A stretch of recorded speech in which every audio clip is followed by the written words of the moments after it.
Hello there, beautiful. Welcome back to the channel. My name is Joesephyr, and we have some stuff to cover when it comes to Dissidia Final Fantasy Opera Omnia in the anniversary stream.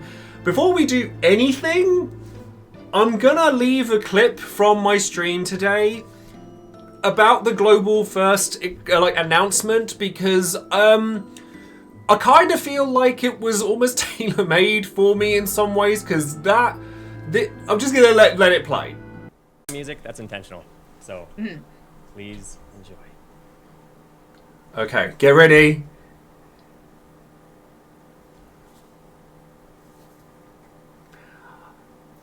Oh, I think I know what it is. Holy Guardian. I absolutely know what this is. I know that line anywhere.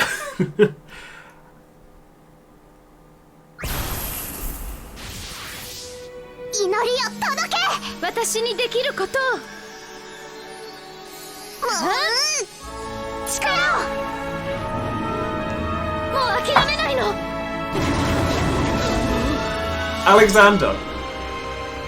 Freaking Alexander. Are you kidding me? Are you actually joking? What?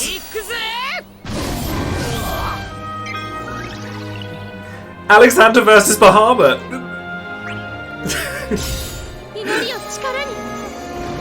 Oh, and it's the wedding dress! Oh my god, I need it. I need it in my life. Right now. Right now.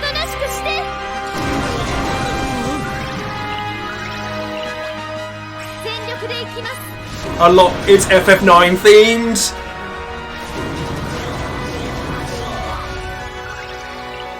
I need to see the attack again. I need to see the attack again. I'm so glad that someone over at Square Enix loves FF9 as much as I do.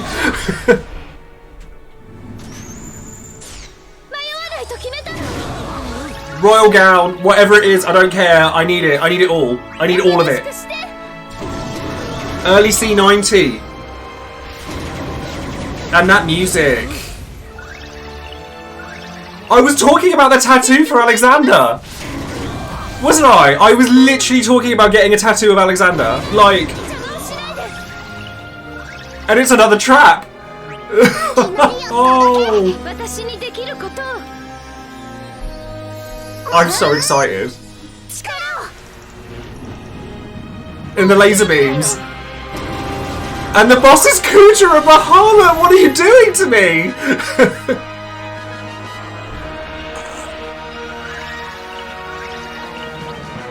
Oh my god.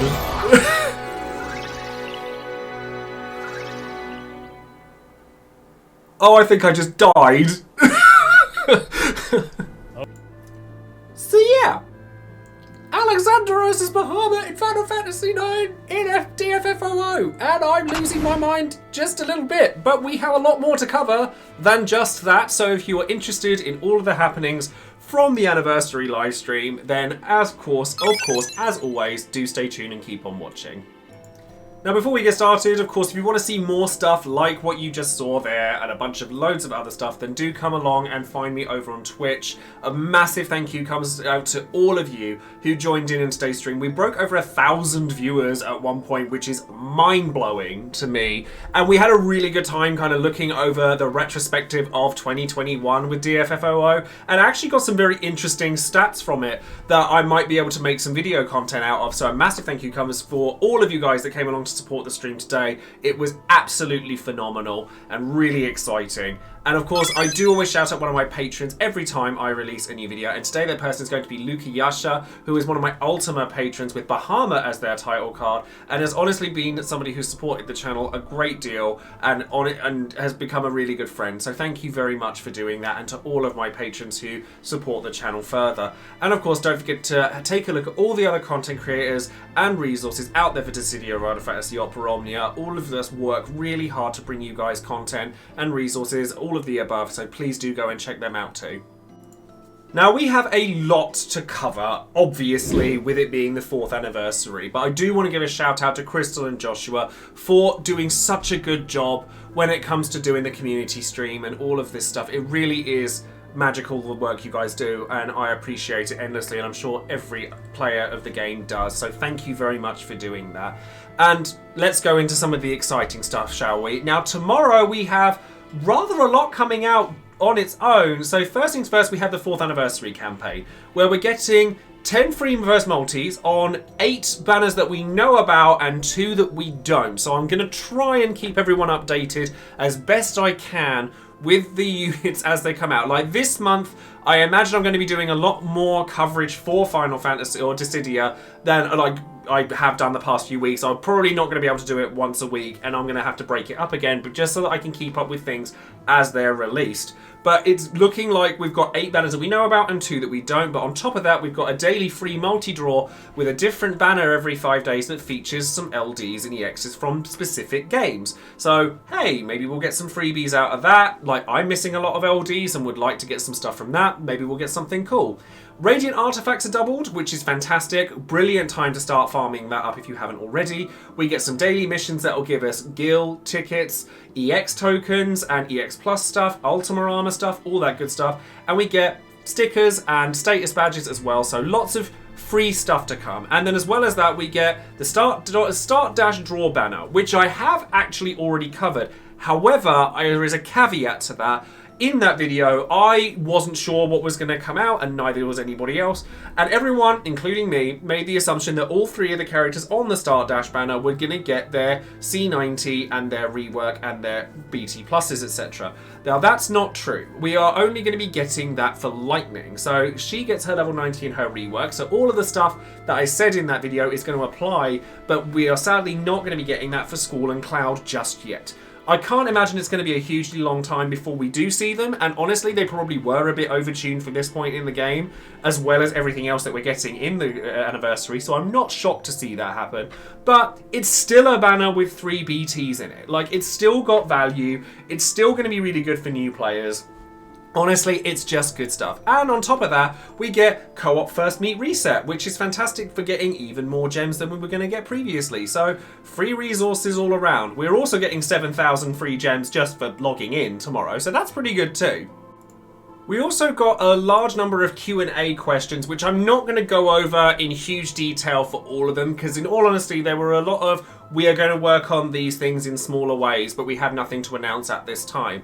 But I was really happy to see the acknowledgement that a lot of the questions were aimed at stuff towards newer players and the kind of impact that the overwhelm of the number crunch and all of that. A lot of these were questions that I was really pleased to see. But if you want to learn more about those questions, then let me know and I'll try and type something into the comments below if you want me to give a list of them.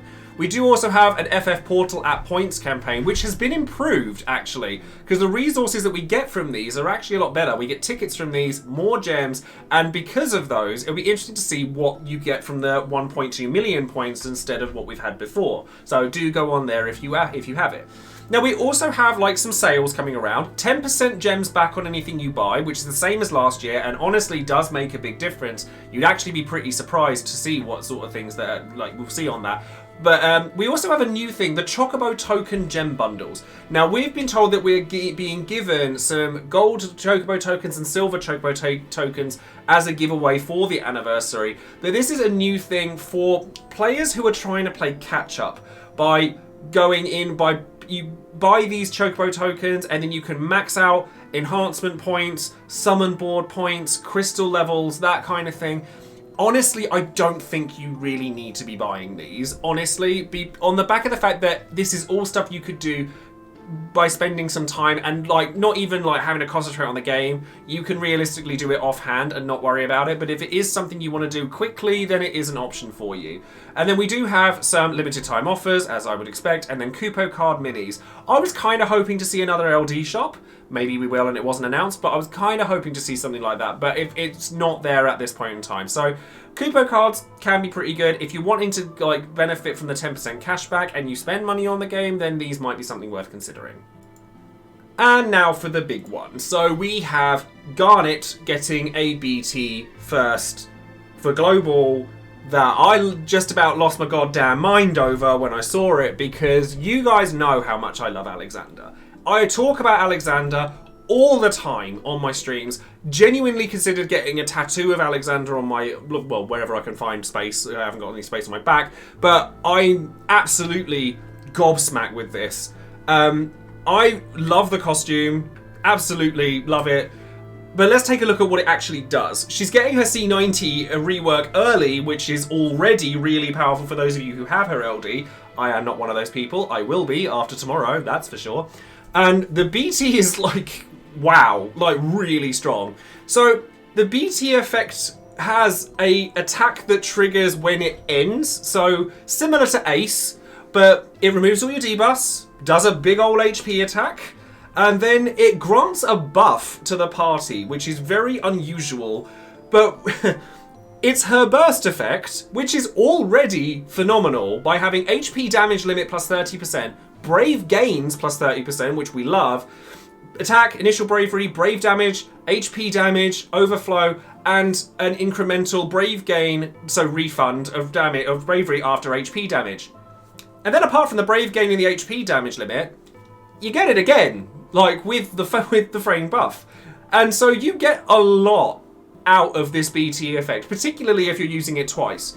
And given that she's already a support character that with Eternal Darkness is dealing a large chunk of damage at the end of every turn, especially after her LD board rework, which I will go over in a Should You Pull video as soon as I'm able to make one. Obviously, this is coming out straight after the event, and Garnet's being released in about 2 hours, so this is going to be a long one, and I will try and get something out for you as quickly as I can, especially considering we don't know the full details of who's on what banner, because alongside this we also have Lilith with a new costume and level 90 in a rework, which leads me to believe we're getting her LD early as well. So this is a thing as well. We're getting Lightning come back with her returning BT and LD on a different banner. So who pairs up with what, especially considering the word Prompto is in there, who I'm assuming is going to be on the banner that Garnet comes back on.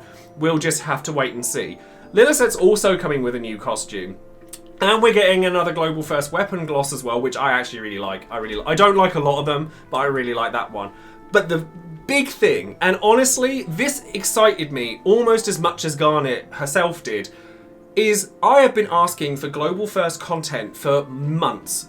Exciting content that's interactive with the community, and we're getting it in this crevasse. So it's like an extension of Abyss, and it's player-made challenges within the game that you can then set for other people to then have to choose the Lufenia orb they have to deal with, choose the code, so like restrictions on what you can take and use, and you get points based on different difficulty settings you've set for yourself. I'm loving this. I think it is fantastic. Yes, there will be people that want the easiest path or the path of least resistance, but there'll also be people who want a challenge, and I think that this is absolutely fantastic step in the right direction when it comes to content as a whole. Now, these hidden banners are going to be arriving at the end of this week and then again at the start of the week, but more Global First content. People wanted Abyss. We got Abyss. And I think the first hidden banner, we've been told not to know what's on there. I can stab a guess as to what's on there based on the trailer from Garnet's BT. But there's new and returning LDs. So I'm actually curious as to what the returning ones are as well, with level 90 awakenings and all that good stuff. So lots to be excited for there. And then we get Equinox as well next week, which is crazy. And all of these will feature Garnet's BT for free multi-draws and all of these. More new for like LDs and stuff. And I am very excited to see what comes out of these. You know, some people know, some people don't, and I will be reporting on these as they're revealed, so people don't get it twisted and all of that good stuff. And honestly, the Global First batch, I'm really excited for. I know a lot of people were hoping for a Global First character, and some people have opinions on the fact that Garnet was only actually released a couple of months ago, which I absolutely get. But the Alexander fan in me is screaming right now. And then we go back to our regularly scheduled content on February the 14th, so Valentine's Day. And this is going to be Dimensions and Transcendence Tier 7, which obviously I'm going to cover in greater detail as we approach the event itself. And this is going to be the return of Firion BT, C90s for Tifa and Xander, and then also we're going to get an LD and a BT for Locke. Now, Locke's BT is really, really good. Like, it just provides things no other BT really can. Namely, the inability to be broken, indomitability, so basically Barsh's ability, and also defense ignore for your party. And he can also do a gargantuan amount of damage as long as you have the right setup, which again I'll go into when we go into Locke's banners as they approach. But trust me when I say that Locke is really quite powerful, so definitely don't be sleeping on him, or Firion for that matter. Firion is also really good because Garnet's available. We're still going to have to make decisions. We're still going to have to start looking at which BTs we want to get and which ones we can't. There's going to be decisions that are going to need to be made. I will be picking Alexander. Thank you very much. And then there's actually retweet campaigns for both this event, so Garnet's event, which has already been met, which is kind of funny. So we'll get a free book out of that when the event ends. And then we get another one on Valentine's Day, so another free book. So when that batch event ends, then we'll get another free book and some extra stuff out of it. And then finally, we're going to be getting 2 more events out of that, of Locke's batch, one of which will be containing Edgar and then Strago, and you want to be keeping an eye on Strago C90, because Strago's never been bad. He hits really hard with his C90 and all of his bits from that, especially if he has an Ultima weapon attached to him. So if you're thinking about getting an Ultima weapon for Garnet, you might want to give it to Strago, because he works really well with it. And then we're also going to be getting a raid challenge as well, which is going to feature Dark Knight Cecil and Papalimo. Now, Dark Knight Cecil's call ability is definitely one to keep an eye on as well. Like, Dark Knight Cecil gets a rework and a level 90, as does Papalimo. And Papalimo is actually very good as a damage dealer as well, but then who isn't these days? With free turns abound and all of that. But Cecil I definitely like on the back of the fact that he has utilization outside of just being used in your party, because his call ability is something that, like, a lot of people have been using already in launch teams or any kind of team, because it's HP damage resistance down that you can then swap out for a friend unit. People have been using him as basically a cool ability for a while anyway, so why not have one for real? Whew. So that is everything that we know about when it comes to the 4th anniversary celebration for Dissidia Final Fantasy Opera Omnia. I am aware that I'm very blindsided by Alexander, the Divine Judgment, the event that comes with it, Bahamut and Kuja versus Alexander. Like, I'm fangasming like crazy, and I'm sure you're all aware about it. But I'd like to know what you guys think of it. Were you expecting a global first character? Are you happy with what you've seen from the 4th anniversary? Or were you expecting something different? Let us know in the comments below. Don't forget to like the video, subscribe to the channel, and click the bell for notifications on any future videos I might be making. And I imagine there's going to be a fair few of them for Dissidia Opera Omnia in these next few weeks. And thank you very much again for coming along, and a massive thank you once again to everyone who came along to the stream today. It really was quite magical, and I cannot tell you how eternally grateful I am. So thank you once again, and I'll see you guys soon. Take care.